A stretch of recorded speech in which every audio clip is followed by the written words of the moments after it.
Todos. Glória a Deus. Aleluia. Gente, eu quero ser rápido, de verdade. Quero ser rapidinho. E eu prometo que eu vou aplicar algumas coisas aqui. E a gente vai para casa. Ou para o pós-culto. Que se alguém quiser pagar meu McDonald's, eu estou disponível, tá? O Big Mac, ninguém rejeita, né, gente? Mas vamos lá, rapidinho. Eu fiquei pensando sobre o que falar hoje, nesse culto, e é um culto que Deus colocou o tema no nosso coração, inflamados.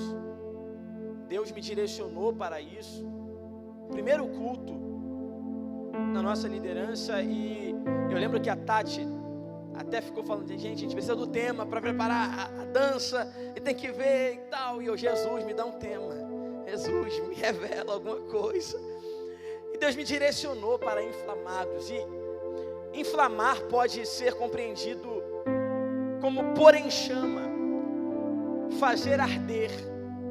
O significado no dicionário é exatamente isso, colocar algo em chama, fazer algo arder. E nada melhor do que falar sobre inflamado usando o texto que nós lemos em Atos capítulo 2. Escute isso, Jesus está nos últimos dias do seu ministério. Nos últimos dias do seu ministério, Jesus sabe o que vai acontecer. Ele sabe que ele vai ser traído, ele sabe que ele vai ser morto, ele sabe que vão humilhá-lo, ele sabe que ele vai ser transpassado, também sabe que vai morrer, mas ao terceiro dia vai ressuscitar, e sabe que após isso ele vai subir aos céus. Após a ascensão de Jesus, ele sabe que ele precisa de gente para continuar o que ele começou. Ele sabe que o seu ministério terreno de 3 anos e meio precisa ser levado em continuidade. E ele escolhe para si, dentre tantos homens que o seguiam, 12 discípulos. Uma certa vez, Jesus está com esses 12 discípulos, e ele vai liberar uma promessa sobre eles. E ele vai dizer, olha, vocês vão ficar em Jerusalém, até que se cumpra uma promessa sobre a vida de vocês. Vocês vão ficar em Jerusalém, porque em Jerusalém, vocês serão revestidos de poder. Jesus em outro momento também vai liberar a promessa para eles, dizendo, eu vou para o céu, eu vou ficar com meu Pai, mas vocês não vão estar sozinhos. Eu vou deixar para vocês o Consolador, e Ele vai estar com vocês todos os dias. Então Jesus, sabendo que o seu ministério precisava ser contínuo, a propagação do Evangelho precisava ser prosseguida, vai liberar uma promessa sobre a vida dos discípulos. Vocês vão ficar em Jerusalém. Jerusalém fala muito mais do que um lugar geográfico. Jerusalém é um tempo de preparo. Jerusalém é uma base espiritual. Jerusalém é uma casa. O que ele está falando é, vocês vão ser tratados, vocês vão aprender, vocês vão ficar juntos, até que do alto vocês sejam revestidos. Então o que ele está dizendo é, até a promessa se cumprir, vocês precisam ficar em Jerusalém, um lugar de preparo, um lugar de preparação.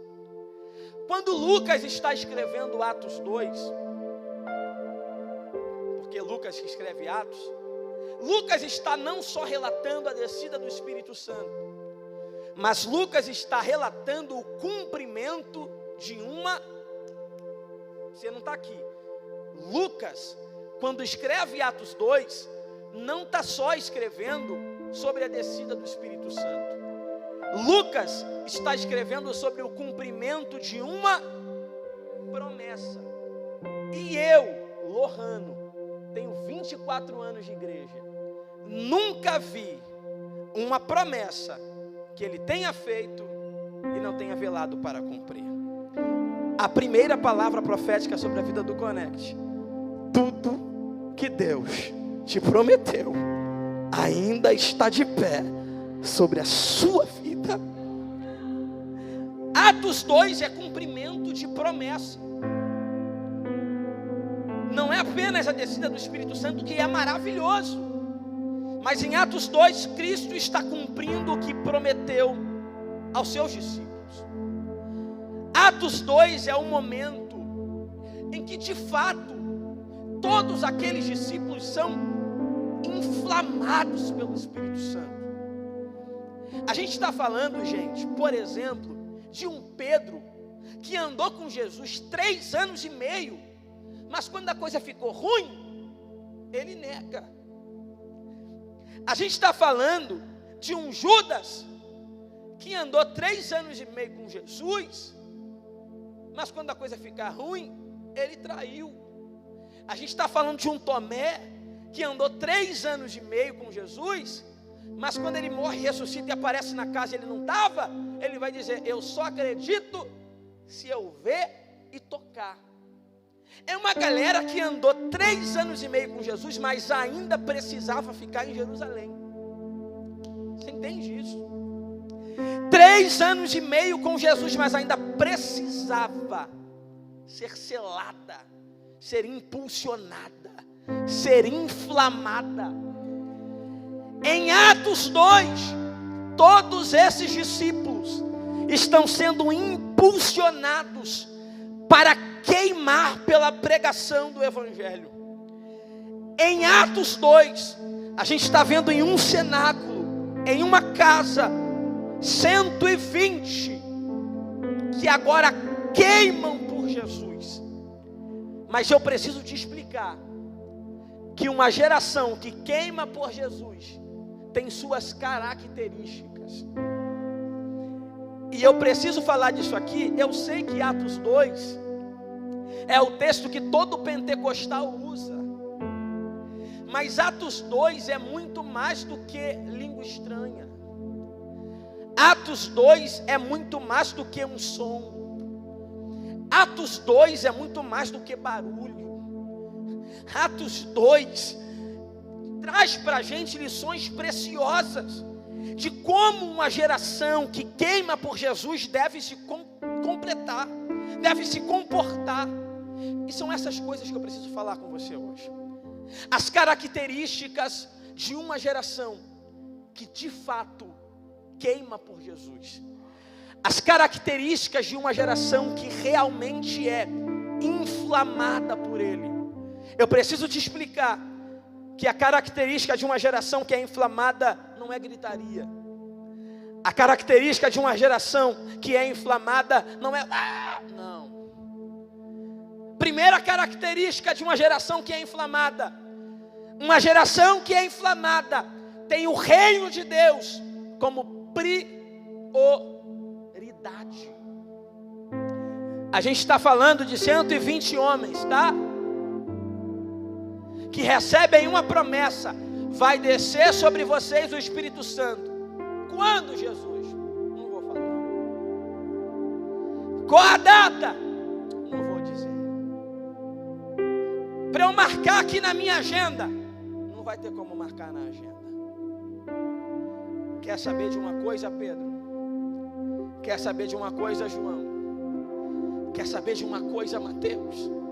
Se ele não falou a data para a gente, eu não arredo o pé do cenáculo. Aleluia. Se ele não falou para a gente quando vai ser, eu não vou sair daqui para nada. E trabalho fica para depois. E escola, fica para depois. Não, se ele não falou a data, eu não arredo o meu pé daqui. 120 homens que decidem colocar o reino de Deus como prioridade. Gente, Jesus morre na Páscoa eles recebem no dia de Pentecostes, da Páscoa até o dia de Pentecostes, são 50 dias no calendário judaico. 50 dias, esses homens estão reunidos no cenáculo dizendo: será que é hoje? Não sei se é hoje, mas eu quero. Ah, não foi ontem, mas será que é hoje? Não sei se é hoje, mas eu não arredo o pé daqui. Será que vai ser amanhã? Rapaz, se for amanhã, depois de amanhã, eu não sei, mas a minha prioridade é estar no cenáculo esperando a promessa. 50, e se fosse 60, eu arrisco dizer que eles estariam lá. Não foi 60, mas e se fosse 100 dias? Eu arrisco dizer que se fosse 100 dias eles estariam lá. E se demorasse um ano, Lohano, eu arrisco dizer que se demorasse um ano estaria lá Pedro, Tiago, João, André, todo mundo lá. Eu não arredo o pé do cenáculo, porque o reino é a minha prioridade. Qual é o problema? O problema é que às vezes a gente prioriza tanta coisa. Mas será que o reino tem sido a minha prioridade? Eu falei aqui, gente, sobre escola, sobre trabalho, e de forma nenhuma eu vou chegar aqui e vou falar: não, você tem que parar de estudar, você tem que largar o emprego para ficar aqui todo dia na igreja. Eu trabalho, eu faço faculdade, eu estudo, Maria Eduarda também. Não é essa a questão. O problema é que às vezes a gente prioriza tanta coisa, e a gente tem tempo para tanta coisa, mas quando chega na hora do reino, eu vou ver. Eu cheguei a fazer alguns convites para esse culto aqui hoje, e a resposta foi essa: vou ver se vou. Mas será que quando o convite é para o shopping, a gente vai ver se vai? Será que se alguém chama para a gente: não, vamos lá, vamos jantar comigo, eu pago tudo para você, será que a gente fala: vou ver? Será que o convite, se o convite é para uma festa de 15 anos, ou uma festa de criança, porque festa de criança tem comida beça, eu gosto de ir em festa de criança porque tem muita comida. Será que se o convite é esse, a minha resposta é: vou ver? Prioridade. Eu tenho entendido que o nosso problema nunca foi falta de tempo, são prioridades que estão invertidas. Deixa eu te dizer isso. Se eu consigo ficar 3 horas rolando o feed do Instagram vendo reels, eu não consigo orar 15 minutos, meu problema não é tempo, meu problema é prioridade. Se eu consigo toda série nova que lança na Netflix maratonar, mas eu não consigo ler 5 minutos de Bíblia porque me dá sono, meu problema não é tempo, cara. Meu problema é prioridade. Se eu consigo ficar vendo o jogo do time do coração, e aí eu sou tricolor, tem a galera que sabe que eu sou tricolor, gosto de ir pro Maraca, mas se eu consigo, varão, escolhas. Se eu consigo, mas eu não consigo. Mateus fez sinal de negativo lá para mim, não entendi nada que ele fez. Mas se eu consigo ir, mas não consigo orar 10 minutos porque me dá sono e eu começo a orar: Deus abençoe o Senhor. E não sei, gente, o meu problema não é tempo. Qual tem sido a nossa prioridade? Mateus 6,33, Jesus vai dizer: mas buscai primeiro, prioridade, o reino dos céus e a sua justiça, e todas essas coisas vos serão acrescentadas. No contexto ali, Jesus está falando de alimento, vestimento e tudo mais. Mas a gente pode englobar para tudo, gente. Porque se eu sirvo Deus, que é dono do ouro e da prata, você acha que abrir uma porta de emprego numa multinacional para ele é muita coisa? Gente, pelo amor de Deus. Eu sempre digo isso. Eu estava falando com o Nicolas esses dias. Nicolas, eu acredito tanto em Deus, que eu sei que se Deus depender de fazer alguém perder o sono só para lembrar de mim, sonhar comigo, para me abençoar e lembrar do meu endereço, Ele faz. Ou você acha que Deus não sabe onde tu mora? Ou tu acha que Deus perdeu o teu CEP? Ou tu acha que Deus não sabe o que você tem pedido, o que você tem desejado? Deus ainda sabe onde você mora. Deus ainda conhece o teu endereço. Lá vai uma palavra profética para a sua vida. Ainda por esses dias Deus te fará uma surpresa. Eu estou falando para alguém que decidiu colocar o reino de Deus como prioridade. E Deus está dizendo: à medida que você prioriza o meu reino, eu cuido de todo o resto. Eu cuido de tudo. Uma geração inflamada tem o reino como prioridade. Uma geração inflamada é uma geração posicionada. Cara, eu acho que nunca antes nós vivemos um tempo em que há uma necessidade absurda de nós nos posicionarmos. A gente está vivendo um tempo caótico. A gente está vivendo um caos na política do nosso Brasil. A gente está vivendo um caos na ordem moral e social. A gente está vivendo em um tempo em que o certo é errado, o errado é certo. Se você faz o errado, você é aplaudido. Se você faz o certo, você é cafona. A gente tem vivido um tempo em que aplaude se você for para uma festa agora e ficar com 10, 20 pessoas, mas uma geração que olha para você no culto e diz que você é cafona. Nunca antes nós vivemos uma necessidade tão grande de nós sermos posicionados nessa geração. Eu não estou falando de ser inconveniente. Eu troquei essa ideia na EDP, não foi? E eu falei que por 2 anos eu estudei na Universidade Federal Rural do Rio de Janeiro, lá em Seropédica. E eu penso que para você ser posicionado, você não precisa ser inconveniente. Você não precisa chegar para alguém no meio da rua: ó, você tem que se converter, se você não se converter, tu vai para o inferno, tu vai queimar no lago de fogo. Você está sendo inconveniente. Estratégia. Cristo era um Cristo de estratégia. Cristo chega para a mulher samaritana e ele vai tentar explicar algo para ela usando água. Vai falar: ó, você está tentando depositar tua alegria em as águas aí. Você está vindo aqui todo dia beber essa água, mas essa água não te sacia. Você sempre torna a ter sede. E ele está falando para ela dos relacionamentos dela. Esses relacionamentos, você sempre tenta tomar essa água e nunca te sacia, nunca vai te saciar mesmo, porque sempre vai ter sede. Mas se você tomar a água que eu te der, vai gerar em você uma fonte de água viva e você nunca mais vai precisar de nada. Ela não entende. Ela vai dizer: onde você tem essa água? Porque eu não quero ter que voltar aqui para tirar. Aí ele vai perceber que ela não está entendendo nada. Ele vai dizer: vai lá, chama o teu marido e volta aqui. Ela: eu não tenho. Aí ele disse: disseste bem, já tivesse 5, tu tem, agora não é teu. Ela se espanta e diz: veja que tu és profeta. É como se eu estivesse dizendo: era isso que eu estava tentando explicar na água. Como tu não entendeu, eu mudei a estratégia. Vai lá, chama teu marido.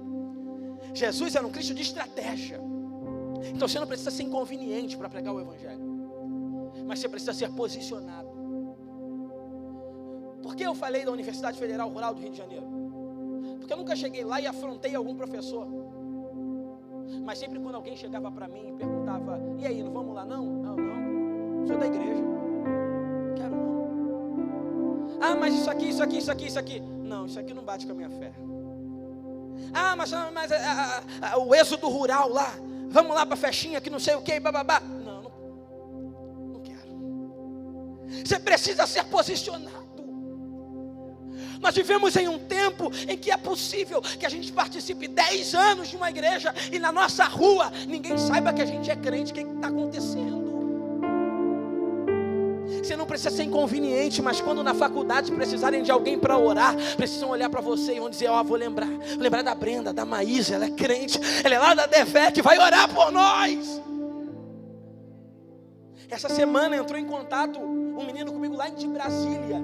Ele entrou em contato comigo e está fazendo um trabalho fantástico nas universidades do Brasil.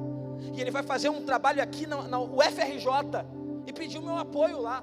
Eu vou lá estar com ele. A gente vai entrar na Universidade Federal do Rio de Janeiro e a gente vai declarar naquele lugar que Cristo ainda é o Senhor e Salvador dessa terra. Posicionado. O que você receber aqui não pode parar em você. Se posicione. Uma geração inflamada. E o caminho para encerrar. Uma geração inflamada é uma geração que é chamada ao arrependimento. Porque quando Pedro se põe em pé, se posicionando, ele vai começar a pregar e os homens vão dizer: o que a gente tem que fazer? Ele vai dizer: quer saber a receita? Arrependei-vos. É porque às vezes o evangelho de arrependimento é considerado ultrapassado. O evangelho de renúncia é considerado como coisa de velho. E aí em muitos lugares a gente vive um evangelho em que você pode tudo. Tudo é permitido. Tudo é lícito. Isso começou a entrar na igreja de Corinto. A galera começa a viver uma vida liberal. Aqui você pode tudo. O importante é ser feliz. O importante é fazer o que você quer. Aí Paulo precisa escrever dizendo: gente, realmente eu posso tudo. Tudo me é lícito, mas nem tudo me. Paulo vai dar uma aula até que ponto vai a minha liberdade cristã. Oh, isso aí não foi carne nem sangue que te revelou, foi Deus. Tem coisas que eu posso fazer, mas não devo fazer. E o evangelho de arrependimento não massageia o meu ego. O evangelho de arrependimento não diz para mim que eu sou bom, que eu sou o cara, que eu sou top. Esse evangelho antropocêntrico não é o evangelho de Cristo. Porque o evangelho de Cristo não é para eu sair desse culto aqui dizendo: eu sou bom mesmo. Pô, eu sou top mesmo. Não. O evangelho de Cristo é para eu sair desse culto aqui dizendo o que Paulo disse: miserável homem que sou. Quem me livrará do peso dessa morte? Evangelho que diz para você que você é bom, que você é o cara, que você é top. Não é evangelho de Jesus. Evangelho de Jesus é para me lembrar o quão pecador eu sou, mas o quão amado eu sou por Ele. Evangelho de Jesus é para me lembrar que eu mereci o inferno, eu mereci aquela cruz cravejada na minha perna, cravejada nas minhas costas, mas Ele morreu por mim, Ele se entregou por mim. É graça, é graça, é graça. Eu não mereço, mas é graça, é graça. Graça de Deus. Eu preciso sair daqui mais arrependido. Eu preciso sair daqui mais pensativo, no mínimo. Eu preciso sair daqui mais reflexivo. Pedro se põe em pé e a pregação dele é: arrependei-vos. E você acha que essa pregação ninguém quer ouvir? Essa pregação não produz fruto? Essa pregação não abre porta? Não.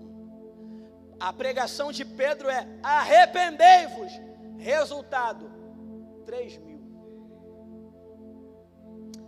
Você entende? Porque às vezes, e aí eu falo por nós pregadores, pastor Isaac, pastor Marco, porque às vezes nós podemos cair na tendência de pregar a bênção, a vitória, e é bom, Deus é um Deus de vitória, de bênção. Mas em muitos lugares nós ouvimos esse discurso de alguns pregadores: não, vou pregar vitória para eu voltar, vou pregar a bênção para não fechar a porta. Esse é o discurso. Mas olha só o fruto que a pregação de Pedro proporciona. Ele prega, quando ele prega, 3.000 almas. Eu quero ser melhor. Eu quero esse Jesus. Sozinho eu não consigo mesmo não, mas eu quero esse negócio que você tem, esse negócio aí que você está falando diferente, que eu estou sentindo uma unção aí, uma graça aí, que eu estou vendo aí, tá todo mundo que parece que está bêbado, mas não está bêbado, que vocês estão alegres, que parece que está bêbado, mas tem gente que precisa de maconha, de bebida, para estar alegre, mas quem tem o Espírito de Deus, aleluia, ele é feliz, ele é alegre. Eu quero isso aí que você tem.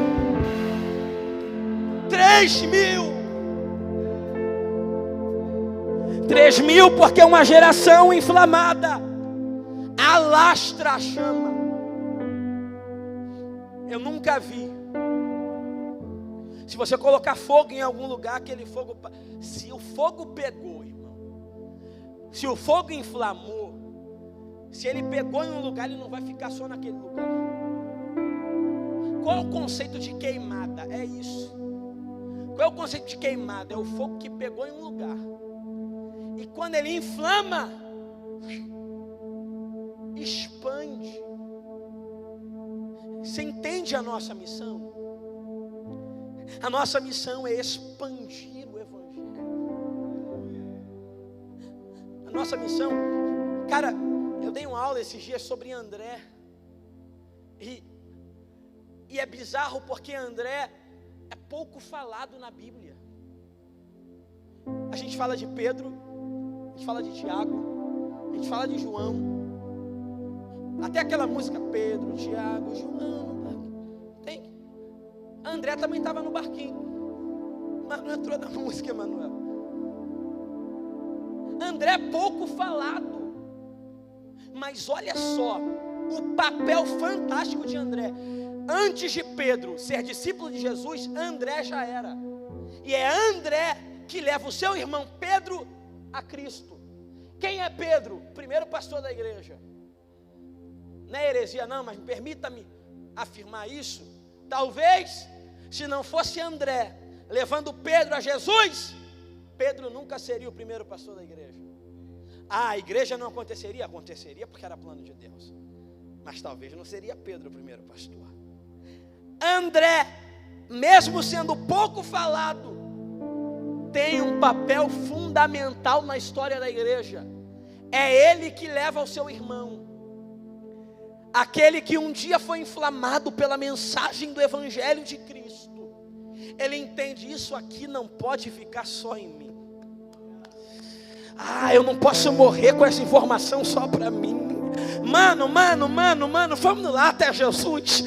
Vamos lá, eu conheci um cara fenomenal, extraordinário, que ele faz milagre, ele prega com autoridade, você precisa conhecer ele. Vem cá, mano, vamos lá, vamos até Jesus, eu preciso te levar até ele. Você entende que o papel de alguém que é inflamado é levar alguém a conhecer essa chama também?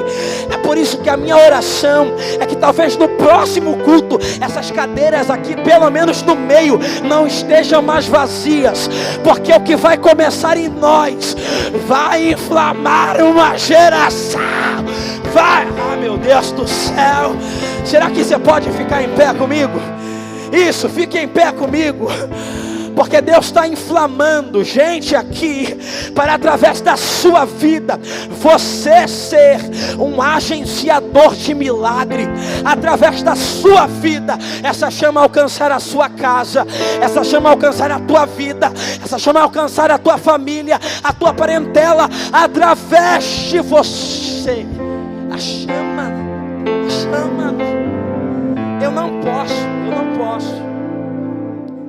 Eu não posso encerrar essa mensagem sem fazer um convite. É um convite, e eu vou encerrar. Mas eu queria saber se há alguém aqui no nosso meio que ainda não é evangélico, ainda não entregou a sua vida a Cristo, ou que está afastado dos caminhos do Senhor, mas que entende que essa chama precisa arder no seu peito. Eu quero essa chama. Eu quero essa chama. Eu quero essa chama. Se você entende que precisa retornar para os caminhos do Senhor, ou fazer uma aliança com Ele hoje, vem aqui à frente e nós vamos orar por você. Eu gostaria de todo mundo com os olhos fechados. Isso, todo mundo com os olhos fechados. Mas eu quero te dizer que nada é capaz de te prender agora. Nada é capaz de te prender e de te travar de tomar essa decisão. Você é livre para tomar essa decisão. Você que ainda não entregou sua vida a Cristo, ou que talvez está afastado dos caminhos do Senhor, hoje é a noite. Hoje é a noite, isso. Se for preciso, peça ajuda a alguém. Vai lá comigo, me acompanha, me ajuda. Mas vem, a oportunidade está aberta. A oportunidade está aberta. Nada é capaz de te prender. Ah, Lohano, e se eu só vir à igreja, talvez nada mude na sua vida. Porque o que muda não é apenas você vir à igreja. O que muda é você passar o controle da sua vida para as mãos dele. Então no seu lugar talvez nada mude, mas no altar tudo muda. Porque não sou eu que mudo, não é o pastor Isaac que muda, não é o pastor Marco que muda, não é o pastor dessa igreja, pastor Alain Ventapani que muda, mas é o Deus que é especialista em mudar história, que muda quadro, muda cativeiro, muda tudo. Esse é o momento. O momento está aberto.